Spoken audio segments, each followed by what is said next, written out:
계속해서 요셉에 관하여서 계속 말씀을 나누고 있습니다. 우리 1절 말씀 한번 같이 읽어볼까요? 우리 45장 우리 1절 말씀.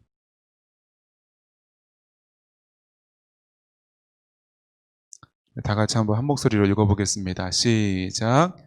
요셉이 시종하는 자들 앞에서 그 정을 억제 못하여 소리 질러 모든 사람을 자기에게서 물러가라 하고 그 형제들에게 자기를 알리니 그때에 그와 함께한 다른 사람이 없었더라. 아멘. 요셉이 그 시종하는 자들 앞에서 그 정을 억제하지 못하여 라고 오늘의 본문은 시작하고 있습니다. 바꿔 말하면 그동안 그 정을 잘 억제해 왔는데 43장에서도 42장에서도 자기가 그 형제들을 만나고 특별히 사랑하는 베냐민을 보았을 때 울컥 이렇게 올라오는 감정들이 있었지만 그의 생각과 또 계획이 있었기에 억제하였던 그 감정이 억제하지 못하여 어떻게 해요? 소리 질러 모든 사람들이 자기에게서 물러가게끔, 그러니까 통제되지 않는 그 감정이 치밀려 온 상태를 말합니다. 무엇이 이 요셉의 그 정을, 그 감정을 통제하지 못하고 억제하지 못할 만큼의 감정이 북받쳐 올랐을까요? 우리가 오늘 45장의 말씀을 읽었지만 우리가 44장의 말씀은 건너뛰었어요. 그 내용이 이 감정을 억제하지 못하게끔 했습니다. 한번 여러분이 44장 말씀을 한번 펴보시면 44장의 2절에 이렇게 시작되어집니다. 1절과 2절을 제가 읽어보겠습니다. 요셉이 그의 집 청지기에게 명하여 이르되 양식을 각자의 자루에 운반할 수 있는 만큼 채우고 각자의 돈을 그 자루에 넣고, 뭔가 반복되는 느낌이 좀 있습니다. 그죠? 이 형제들이 처음 이제 아버지의 명령을 따라서 애굽에 그 양식을 구하러 왔을 때, 그 10명의 형들이 왔을 때 돌아가는 그 길에도 그들의 양식에 그들이 가져왔던 재물이, 이 양식에 대한 대가가 함께 들어 있었습니다. 근데 2절을 보니까 또 내 잔, 곧 은잔을 그 청년의 자루 아귀에 넣고 그 양식값 돈도 함께 넣으라 하며 그가 요셉의 명령대로 하고. 이때 그 청년은 누구예요? 베냐민. 그죠? 요셉이 사랑하는 베냐민, 자신의 아우 베냐민의 그 자루에는 은잔도 함께 넣으라라고 말합니다. 근데 이 은잔은 뭐예요? 주술하는 사람들이 쓰는 점치는 잔이에요. 특별히 이 요셉도 그러한 은잔, 특별한 잔이 있었던 것입니다. 그리고 이제 반복되는 스토리대로 쫓아가죠. 그죠? 그리고 만나고 그들을 끌고 갑니다. 16절을 보면 이렇게 되어 있어요. 유다가 말하되, 요셉 앞에서 그 은잔에 대해서 추궁할 때 요셉 앞에 유다가 이렇게 말합니다. 우리가 내 주께 무슨 말을 하오리까? 무슨 설명을 하오리까? 우리가 어떻게 우리의 정직함을 나타내리까? 하나님이 종들의 죄악을 찾아내셨은즉 우리와 이 잔이 발견된 자가 다 내 주의 노예가 되겠나이다. 이렇게 얘기해요. 유다는 얼마나 그 속이 답답하고 억울하고, 우리는 훔친 게 아닌데 또 왜 우리의 자루 속엔 이 돈이 있고 왜 하필이면 베냐민의 자루 속에 은잔이 있는지 억울하기도 하고 미치겠고 팔짝 뛰겠고 베냐민 집에 못 돌아가면 안 되고, 이런 상황 속에서 요셉에게 이야기합니다. 17절에 이렇게 말하죠. 요셉이 이르되 내가 결코 그리하지 아니하리라. 잔이 그 손에서 발견된 자만 내 종이 되고 너희는 평안히 너희 아버지께로 도로 올라갈 것이니라. 쉽게 말해서 뭐예요? 베냐민만 남고 다 올라가. 처음 양식을 구하러 왔을 때는 누가 남았었어요? 누가 남았었죠? 시므온. 시므온이 남았었잖아요. 이렇게 수개월 있었잖아요. 그렇죠? 이번에는 베냐민을 남겨두고 가라는 거예요. 평안히 가라는 거예요. 평안히 갈 수 있어요? 없어요? 절대 못 가요. 절대 못 가죠. 왜 그래요? 아버지가 베냐민 안 된다고 굶어 죽는 한이 있어도 안 된다고 하다가 정말 굶어 죽게 생겼으니까 또 유다가 이렇게 딱 지혜롭게 말하니까 하나님께 맡겨드리면서 보낸 게 베냐민이잖아요. 근데 베냐민이 안 가고 형들만 가면 어떻게 돼요? 아버지 뒷골 잡고 쓰러지게 되는 거죠. 그렇죠? 그래서 유다가 이 18절부터 34절까지 요셉 앞에서 쭉 이야기를 합니다. 이 이야기를 읽는데 영화 속의 한 장면 같은 생각이 들었어요. 제가 한번 읽어볼게요. 사실 제가 이렇게 연극도 많이 연출도 하고 극작도 하고 했는데요. 연기는 잘 못해요. 정말 이거를 잘 읽으면 정말 눈물을 펑펑 쏟을 텐데 아무리 생각해도 안 돼요. 그냥 한번 읽어볼게요. 네. 그냥 읽어볼게요. 네. 그냥 읽긴 읽겠습니다. 이렇게 됩니다. 그에게 가까이 가서 이르되. 연출적으로 봤을 때는 이 행동 자체가 의미가 있는 거예요. 지금은 요셉과 유다가 아니라 동생과 형이 아니라 뭐예요? 애굽의 총리 그리고 이방인, 특별히 죄 지은 듯한 이방인, 목숨을 쥐고 있는 총리, 그 앞에 유다가 용기 있게 한 발을 딛고 나아가는 거예요. 그것부터가 의미가 있는 거예요. 용기를 내는 거예요. 지금 목숨을 건 한 걸음을 내딛고 있는 겁니다. 이렇게 말하는 거예요. 내 주여 원하건대 당신의 종에게 내 주의 귀에 한 말씀을 아뢰게 하소서. 제발 내 말을 들어주십시오. 이렇게 말하는 거예요. 주의 종에게 노하지 마소서. 주는 바로와 같으심이니이다. 유다는 참 말을 잘해요. 지혜롭게 잘해요. 상대방의 마음을 만질 줄 알아요. 반복되게 말하지만 저와 여러분도 유다와 같이 말을 지혜롭게 또한 담대하게 잘할 수 있기를 바랍니다. 이전에 내 주께서 종들에게 물으시되 너희는 아버지가 있느냐 아우가 있느냐 하시기에 우리가 내 주께 아뢰되 우리에게 아버지가 있으니 노인이요 또 그가 노년에 얻은 아들 청년이 있으니 그의 형은 죽고 그의 어머니가 남긴 것은 그뿐이므로 그의 아버지가 그를 사랑하나이다 하였더니 주께서 또 종에게 이르시되 그를 내게로 데리고 내려와서 내가 그를 보게 하라 하시기로 우리가 내 주께 말씀드리기를 그 아이는 그의 아버지를 떠나지 못할지니 떠나면 그의 아버지가 죽겠나이다.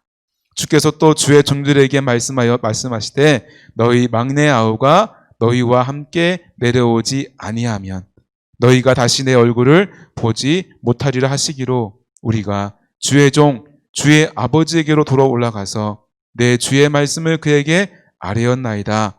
그 후에 우리 아버지가 다시 가서 곡물을 조금 사오라 하시기로 우리가 이르되 우리가 내려갈 수 없나이다. 우리 막내 아우가 함께 가면 내려가려니와 막내 아우가 우리와 함께 하지 아니하면 그 사람의 얼굴을 볼 수 없음이니이다. 주의 종 우리 아버지가 우리에게 하리되 너희도 알거니와 내 아내가 내게 두 아들을 낳았나니 하나는 내게서 나갔으므로 내가 말하기를 틀림없이 찢겨 죽었다 하고 내가 지금까지 그를 보지 못하거늘 너희가 이 아이도 내게서 데려가려 하니 만일 재해가 그 몸에 미치면 나의 흰머리를 슬퍼하며 수올로 내려가게 하리라 하니 아버지의 생명과 아이의 생명이 서로 하나로 묶여 있거늘 이제 내가 주의 종 우리 아버지에게서 돌아갈 때에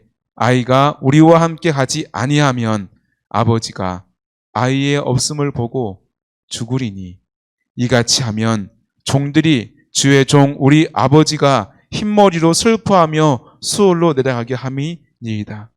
주의 종이 내 아버지에게 아이를 담보로 내가 이를 아버지께로 데리고 돌아오지 아니하면 영영이 아버지께 죄짐을 지으리라 하였사오니 이제 주의 종으로 그 아이를 대신하여 머물러 있어 내 주의 종이 되게 하시고 그 아이는 그의 형제들과 함께 올려 보내소서. 그 아이가 나와 함께 가지 아니하면 내가 어찌 내 아버지에게로 올라갈 수 있으리이까? 두렵건대 제 해가 내 아버지에게 미침을 보리이다. 이렇게 말하고 있습니다. 한 번도 눈물을 흘리지 않는 거 보니까 역시 저는 연기는 아닌 것 같습니다. 지금 유다는 목숨을 걸고 있는 거예요. 그죠? 앞에 나아가서 말하는 자체가 목숨을 거는 거예요. 왜요? 이미 한번 말을 뱉었잖아요. 그죠? 그냥 가라. 베냐민만 두고 가라. 그럼 가야죠. 어디 거기다 한 번 더 토를 달 수 있겠어요. 근데 목숨을 걸고 말하는 거예요. 마지막 말하는 것처럼. 그죠?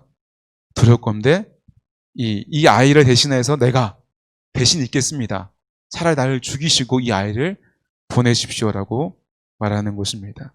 어찌 보면은 유다의 이 고백은 자신이 그 전에 사실은 이 요셉을 이 이방인 땅, 애굽 땅의 노예로, 종으로 팔았던 당사자가 이 유다잖아요. 그렇죠? 그 유다가 지금 이렇게 바뀐 거예요. 요셉 자신을 종으로 팔았던, 노예로 팔았던 이 형이 지금 목숨을 걸고 자신과 같은 베냐민을 지키겠다라고 말하고 있는 것입니다. 반복되는 이 사건들, 양식을 구하러 오고 돌아갈 때에 보석이 있고 베냐민을 구하고 다시 구하러 왔을 때에 또 다시 이러한 것들은 한편으로는 이 예수님과 겹쳐서 요셉이 보였어요. 그러면서 느껴지기는 요셉이 왜 이렇게 반복적으로 설교하는 사람도 힘들게 똑같은 사건을 반복적으로 하는가. 근데 반복되어진 사건 속에서 이 형제들은 자신들이 한 그 실수, 그 죄의 결과를 보게 되고 자신들의 과오에 대해서 이제는 내가 목숨을 걸지언정 베냐민을 팔거나 버리지 않겠노라고 이 긴 말을 목숨을 걸고 하고 있는 모습을 보게 됩니다. 그 모습 앞에 요셉은 그 마음이 무너지는 거예요. 나를 팔았던 이 유다 형이 이제는 변하였구나. 내 동생 베냐민을 팔지 않고 죽이지 않고 이제는 자신이 죽을지언정 베냐민을 구원하는 그러한 삶을 살기를 결단하는구나. 하나님이 그의 마음을 만지셨구나. 이러한 감동함이 있는 것입니다. 또한 유다의 말 가운데 누구를 언급합니까? 아버지. 그죠? 자신을 사랑했던 그 아버지가 변함없이 베냐민을 사랑하고 기다리고 있을 그 모습을 생각하니까 다시 돌려보낼 수가 없는 거예요. 이러한 복합적인 여러 가지 감정들, 자신이 지나왔던 그 20년의 시간들이 떠올리고 아버지의 마음도 깨달아지고 유다 형의 마음도 알겠고 하나님의 그 은혜를 알겠고 결국 그는 그 정을 억제하지 못하여 소리를 지르며 있는 것입니다. 2절 말씀을 같이 한번 읽어볼까요? 시작.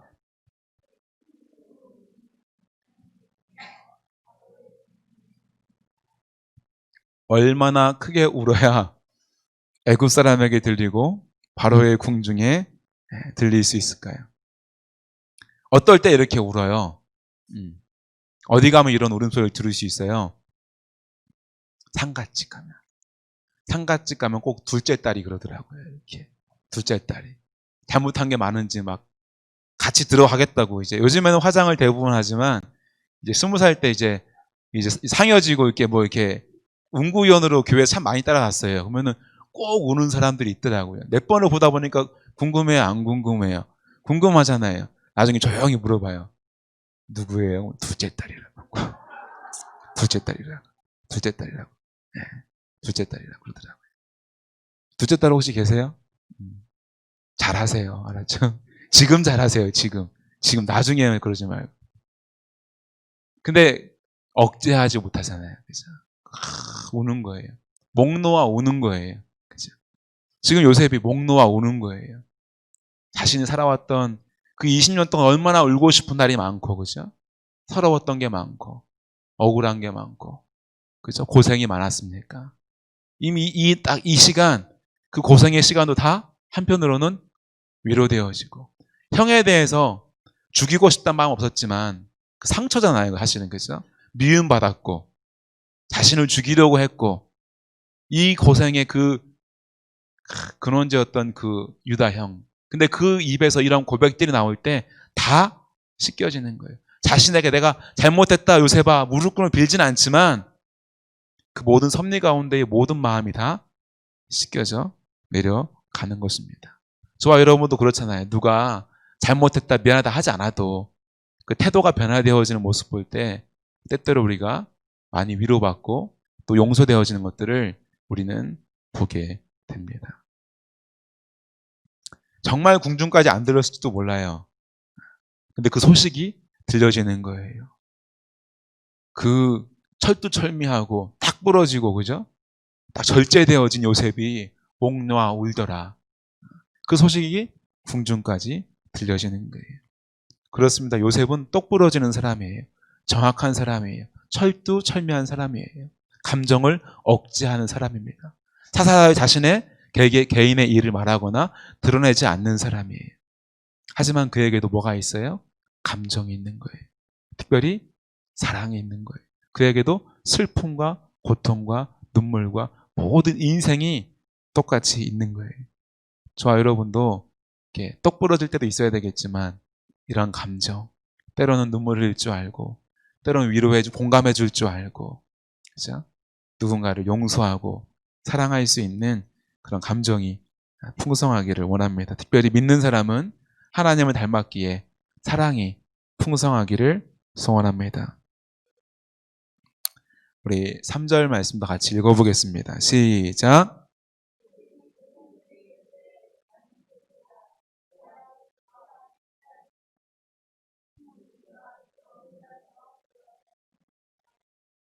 제가 이제 이 학부 때 이제 문화 기획이라는 거를 공부했습니다. 말 그대로 문화 기획은 문화를 기획하는 거예요. 그러니까 뭐 영화를 기획할 수도 있겠고, 뭐 어떠한 책을 기획할 수도 있겠고, 어떤 가수를 만들어낼 수도 있겠고, 모든 문화에 대한 기획이에요. 이제 그러면서 가장 근본적인 공부를 할 때 철학도 공부도 하고 이럽니다.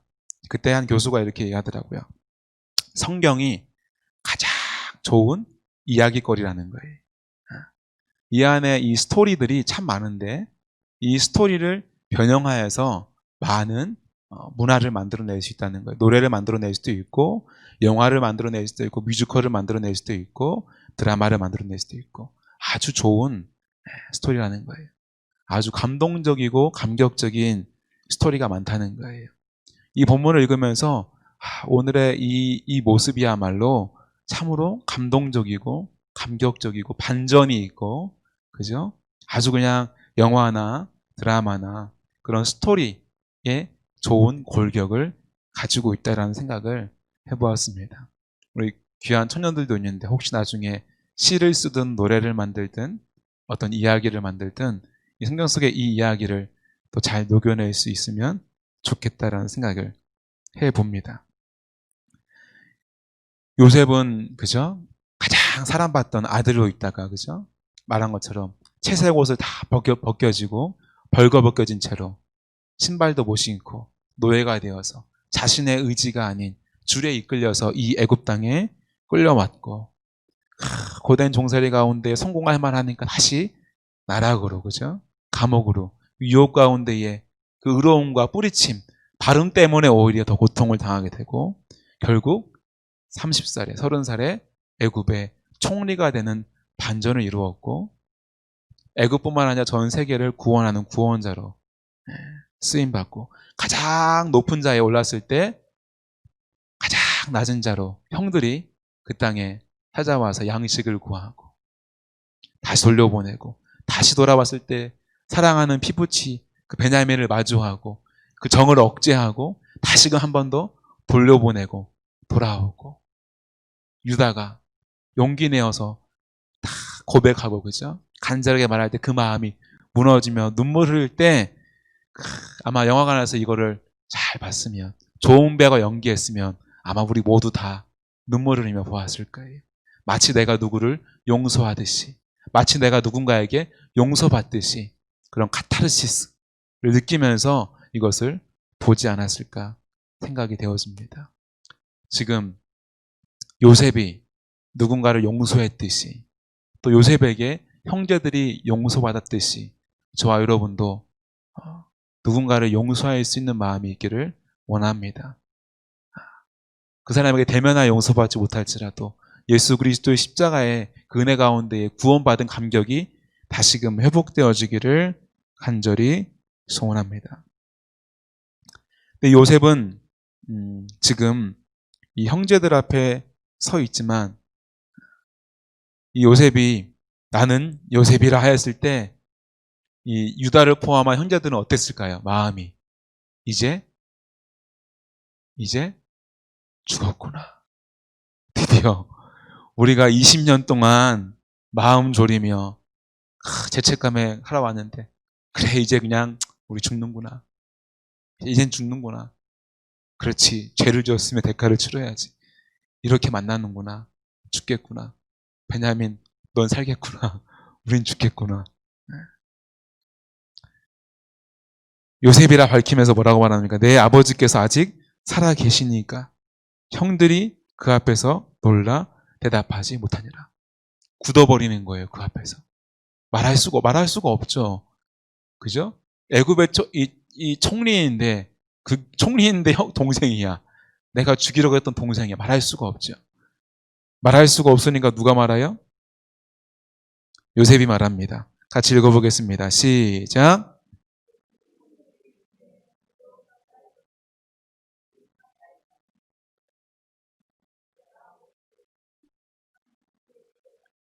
5절까지 읽겠습니다. 시작.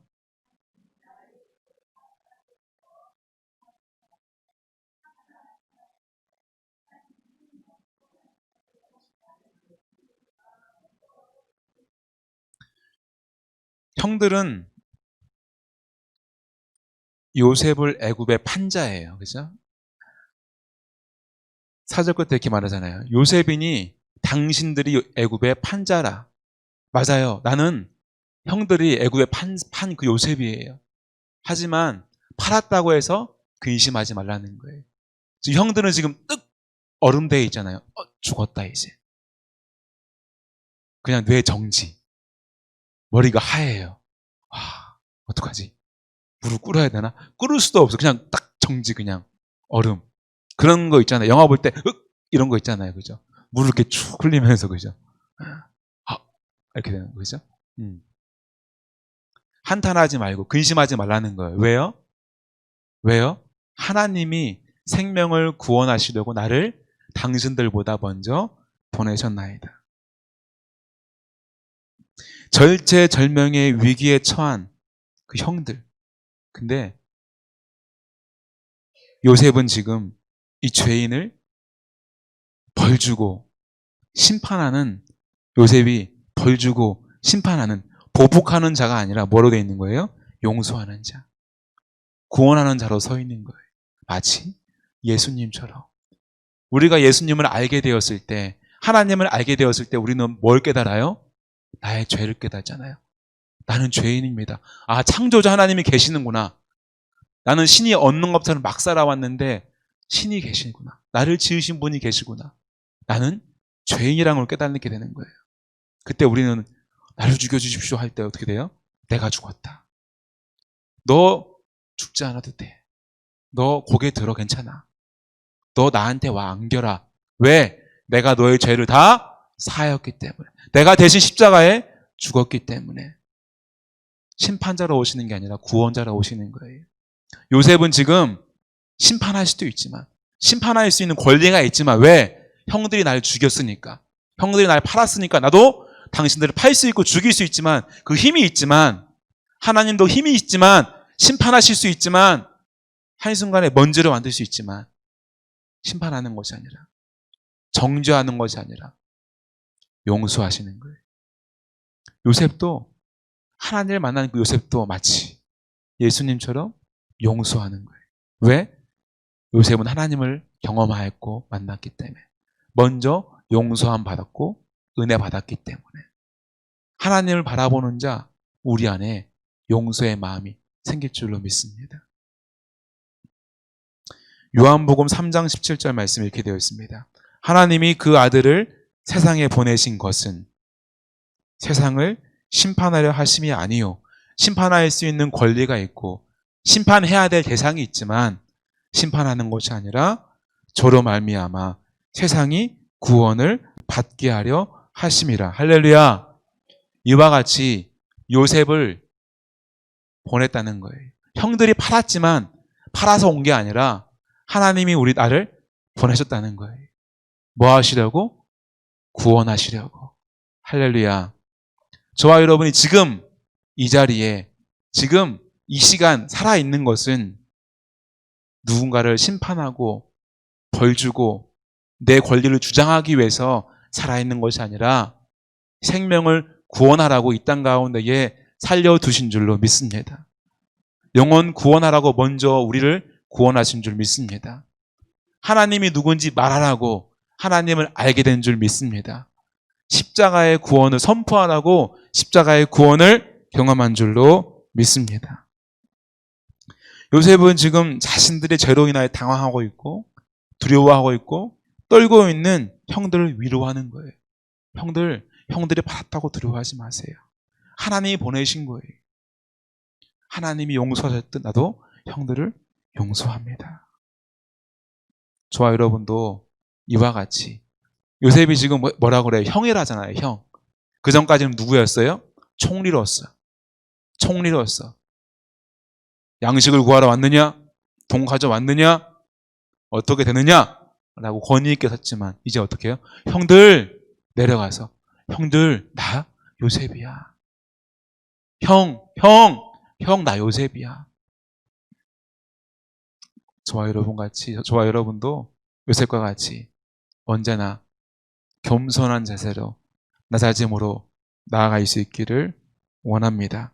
예수 그리스도께서 가장 높은 곳에 계신 하나님께서 이 땅에 인간으로 오셨던 것처럼 비교할 수 없이 낮은 우리도 하나님이 저 태양에서 이 땅까지 내려왔다면 우리는 여기서 여기 내려가는 거지만 이게 때로는 어려울 때도 있지만 예수님 바라보면서 하나님 바라보면서 망설임 없이 기꺼이 내려갈 수 있는 겸손이 저와 여러분에게도 있기를 소원합니다. 하나님이 생명을 구원하시려고 나를 당신들보다 먼저 보내셨나이다. 형들이 내 인생을 망친 게 아니라는 거예요. 가끔 그런 생각해요, 안 해요? 무슨 생각해요? 누군가 내 인생을 망쳤다는 거예요. 그런 생각할 때 있잖아요. 누군가 내 인생을 망쳤어. 그때 이렇게 나의 부모님이 나한테 이것만 해줬어도, 나를 대학만 보내줬어도, 나한테 그렇게 말만 안 했어도, 그런 생각 해요, 안 해요? 하잖아요.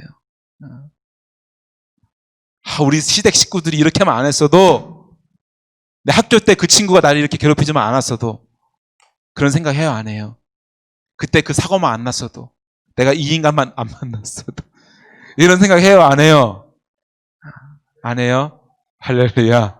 안 하고 싶으신 거죠, 그죠? 안 했었어야 되는데, 그죠? 네. 아니라는 거예요. 그런 줄 알았는데, 때때로 요셉이 내가 힘들 때, 어려울 때, 그때 형이, 아버지가 그때 가라고만 안 했어도, 형들이 나를 팔지만 않았어도, 이 고생 안 했을 텐데. 하지만 지금 20년이 지나고 총리가 되고 보니까, 형들을 맞이하고 보니까, 그때 꿈이 기억나면서, 하나님이 보내신 거구나. 형들이 나를 판 게 아니라 하나님이 보내셨다는 거. 왜요? 형들을 구원하기 위해서. 다음 절을 한번 읽어보겠습니다. 6절 시작.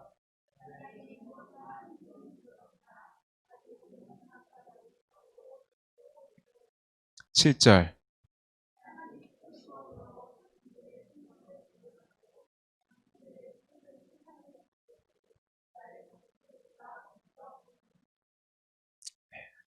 할렐루야.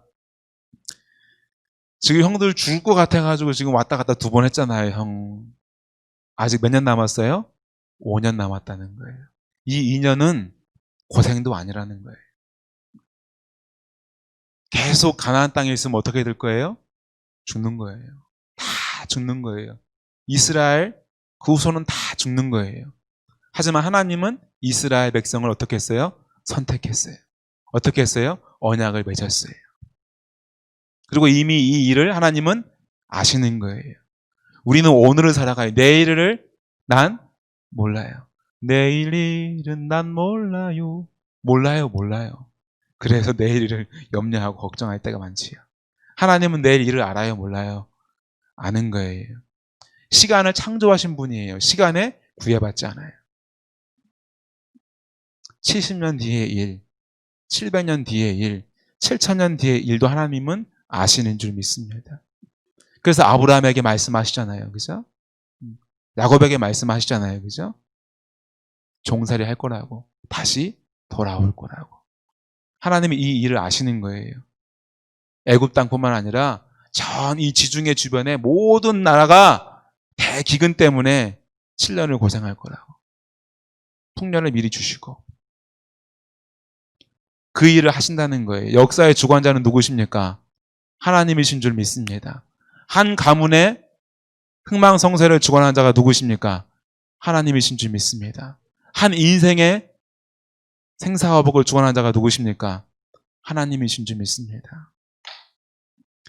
이 지구의 역사들이 때로는 한 명의 독재자 때문에 망하는 것 같고, 우리가 세계대전을 보세요. 히틀러 한 사람 때문에 일어나고 뭔가 망할 것 같고, 그죠? 큰일 날 것 같지만, 코로나 질병 때문에 세계가 다 팬데믹에 빠지고 어찌 될 것 같지만, 그 모든 역사의 고통의 시간 가운데에도 하나님은 지켜보시고 붙잡으시고 계획하시고 구원하시는 줄 믿습니다. 한 가문, 이 이스라엘이 이제 애굽 땅으로 이주하는 이 코앞에서 하나님의 계획과 섭리와 이끄심이 있는 줄 믿습니다. 그 섭리의 핵심 가운데 누가 놓여져 있어요? 요셉이 놓여져 있습니다. 저와 여러분의 인생도 요셉과 같이 하나님의 역사 가운데에 쓰임받기를 원합니다. 이 대한민국 역사 가운데 쓰임받는 저와 여러분 되기를 소원합니다. 저와 여러분의 자녀가 되어지길 소원하고, 추수하는 게 다음 세대 가운데에 그러한 역사적인 인물이 하나님이 눈여겨보시고 사용하시는 인물들이 일어나기를 간절히 소원합니다. 저와 여러분의 가정과 가문에 쓰임받는 그 한 사람이 되기를 소원합니다. 지금 이 요셉이 그 인생 한 사람을 보았을 때에 고생스럽고 정말 안쓰럽지만, 지나고 나니 하나님의 섭리요, 하나님의 계획이요, 그것이 복이었는 줄로 믿습니다. 그 고생이 없었으면 지금의 구원은 없는 것입니다. 여러분의 그 인생 가운데 그 고생이 없었으면 지금의 구원이 없습니다. 여러분의 그 고생이 없다면 이후에 하나님의 쓰실 일이 없는 것입니다. 여러분의 인생 가운데 고생이 있었다면, 고통이 있었다면, 씻을 수 없는 상처가 있었다면 하나님이 그 일을 사용해 주시기를, 그냥 나에게 그거를 상처로 끝나게 하지 마시고 나에게 그냥 개고생으로 끝나지 말게 하시고 그 상처를 사용하여 주십시오. 나의 그 고난을 들어 사용하여 주십시오. 이러한 고백으로 올려드릴 때 하나님이 사용할 줄로 믿습니다. 10년이 지나도 20년이 지나도 그것 때문에, 하나님 나 그것 때문에 괴로워 죽겠어요. 그 사람 미워 죽겠어요. 그 일 돌이키고 싶어요. 자꾸 곱씹지 마시고 상처가 하나님의 통로가 되고 하나님의 역사가 되기를 하나님께 맡겨드리는 저와 여러분 되기를 소원합니다. 그것이 하나님의 주권을 인정하는 자의 삶이 될 줄로 믿습니다. 나의 가오로 붙드는 자는 20년이 지나도 그 죄를, 그 고난을 죄책감으로만 붙들고 있는 거예요. 상처로만 붙들고 있는 거예요. 상처로 붙드는 자가 아니라 하나님께 맡겨드리는 자 되기를 소원합니다.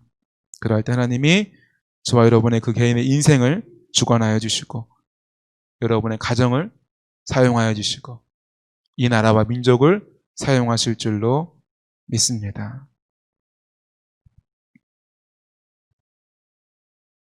다시 한번 7절 읽어보겠습니다. 시작.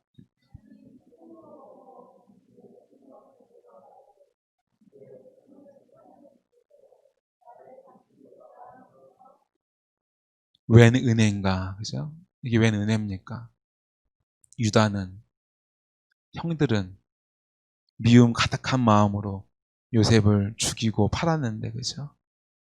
큰 구원을 이루시려고 그 일을 허락하셨다고 말씀하실 때 그 마음이, 그죠? 얼마나 그렇겠어요. 당신들의 후손을 세상에 두시려고. 당신들의, 자기를 팔았는데, 요셉을 팔았는데, 죽였는데, 당신들의 후손을 세상에 두시려고 나를 당신들보다 먼저 보내셨나이다. 저와 여러분에게도 요셉과 같은 넓은 아량과 사랑과 국률한 마음이 차고 넘치기를 소원합니다. 여러분에게 상처 준 그 사람에게, 여러분에게 남편에게, 아내에게도, 그 원수 같은 사람에게도 이러한 기회를 하나님이 주신다면 당신들의 후손을 세상에 두시려고, 쓰시려고, 복 주시려고 나를 그때 그 상처의 상황 가운데에 놓아 두셨나이다라고 말할 수 있기를, 그러한 마음이 있기를 간절히 소원합니다. 상대방 그런 마음 없는데 억지로 가서 뭐 들어보라고 하지 마시고요. 하나님이 그런 기회가 주신다면 그렇게 말할 수 있을 만큼의 여러분의 마음이, 심령이 허락되어지기를, 그런 옥토밭이 되어지기를 소원합니다. 큰 구원. 하나님은 큰 구원의 계획을 요셉의 인생 가운데, 이스라엘의 가문 가운데 새겨둔 줄로 믿습니다. 하나님은 과연 저와 여러분의 인생 가운데 어떠한 큰 구원의 계획들을 가지고 계실까요? 때로는 지칠 때가 있잖아요. 그죠? 힘들 때가 있잖아요. 앞이 보이지 않으니까 낙심될 때가 있잖아요. 쉬고 싶을 때가 있잖아요. 감사한 거는 요셉의 인생을 바라볼 때 다시금 주먹을 불끈 쥐고, 그래, 이 종살이 조금만 더 견뎌보자. 그래, 이 감옥살이 조금만 더 견뎌보자. 그래, 내가 오늘을 허람되어 하나님 앞에 성실하게 살아가자. 저 주인이 하나님인 것처럼 섬겨보자. 내가 오늘도 성실히 살아내자. 하나님이 나를, 내 인생을, 내 가정을 들어 쓰시리라. 우리 교회를 들어 쓰시리라. 이런 믿음으로 내일은 모르니까 오늘 하루를 살아내는 저와 여러분 되기를 간절히 소원합니다. 그렇다면 하나님은 오늘 일뿐만 아니라 내일 일과 10년, 20년, 100년 뒤의 일 또한 아시고 계획하시는 하나님께서 반드시 우리를 축복하시고 사용하시고 함께 동행하여 주실 줄로 믿습니다. 우리 8절 말씀도 읽겠습니다. 시작.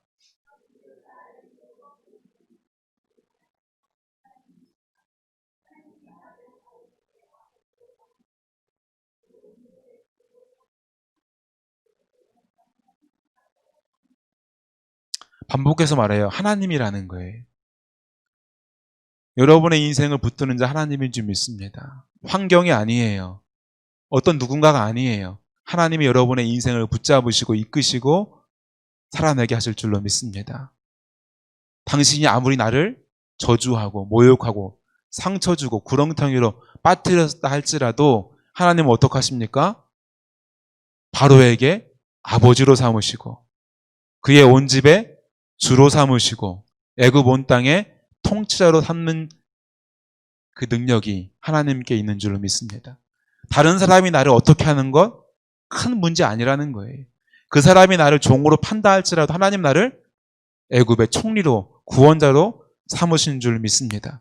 그러하게 너무 사람들의 말과 행동과 주어진 환경을 너무 크게 바라보지 마시고 크신 하나님을 크게 바라보는 은혜가 있기를 소원합니다. 9절 읽겠습니다.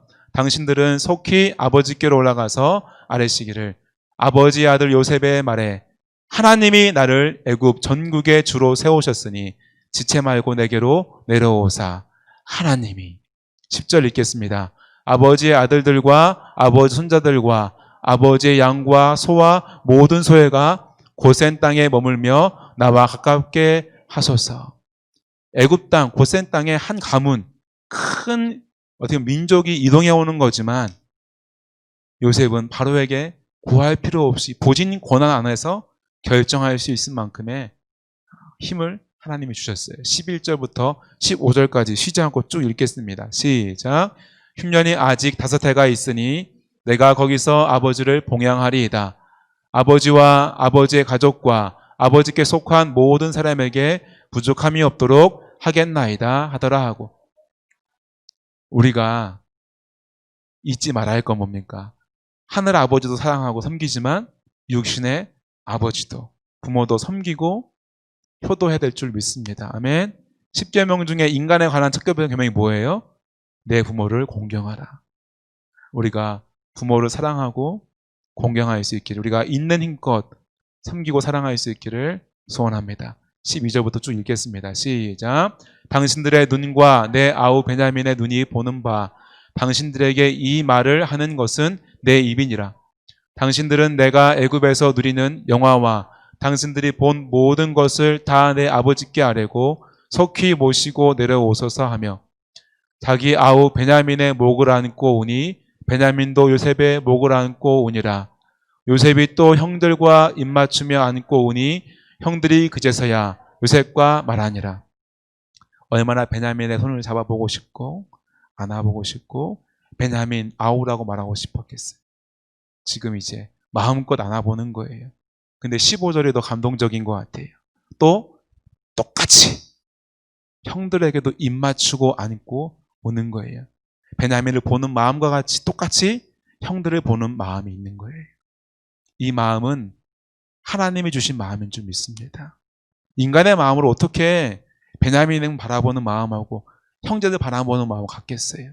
같은 피부치 동생하고 자신을 죽이려고 했던 전혀 의롭지 않은 미운 털 투성이 형들하고 똑같겠어요. 하지만 하나님은 그 마음을 만지시고 바꿔주신 줄 믿습니다. 우리 힘으론 원수 같은 그 누군가를, 나에게 해악을 끼치는 누군가를, 상처 주는 누군가를 안아줄 수 없지만, 입맞출 수 없지만 하나님은 내 마음과 생각을 변화시켜주는 줄로 믿습니다. 기도하겠습니다.